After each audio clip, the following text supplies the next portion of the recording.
More intrigue, if you will, inside the Chinese Communist Party in Beijing. President Xi Jinping, he just has people disappear. If he doesn't like them, they're high-level politicians, they're important in the government, and all of a sudden, poof, they're not there anymore. I mean, I know this is somewhat common, but in 2023, it seems unusual they can still get away with such things, but apparently that's what's happening. Who disappeared this time, and why? Well, Steve, I think that we've been aware of many of the officials under the rocket force of PLA having disappeared from the public view. I think that if you look at the people who were disappeared from the public within within the past 5 years, there are a former minister of the defense, there are former minister of the public security. Many of the big names from the CCP's official has been disappeared in the years when Xi Jinping became the president of China.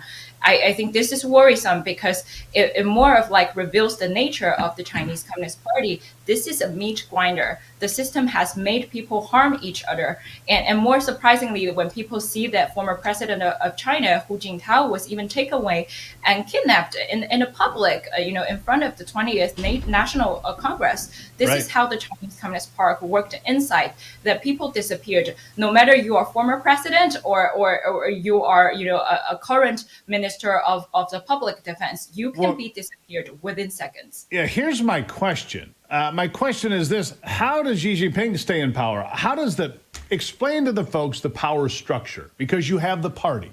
The party is all powerful. But Xi Jinping is the head of the Chinese Communist Party, therefore he's in charge of China.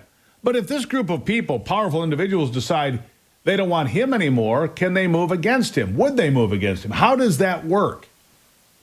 Absolutely. I think that inside the Chinese Communist Party, there are a lot of power struggles that even if Xi Jinping is currently the president of China, there are different parties, there are different intentions within the Chinese Communist Party.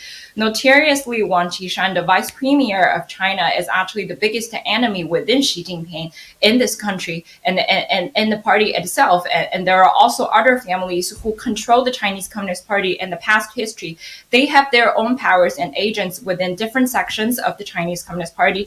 This is how they doubt each other, and this is why that the CCP never trusts its own people, because you never know who are they reporting to and who are they sending the intelligence.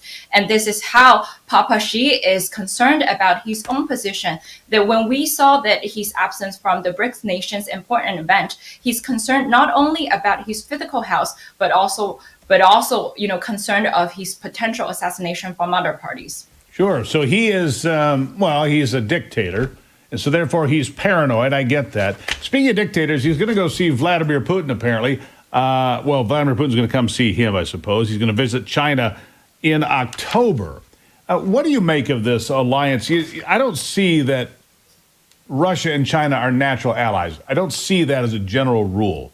Their governments, that is, because they're at odds. They both want to be the most powerful nation on earth. But Russia's pretty small, really. 150 million people is all that live in all of Russia.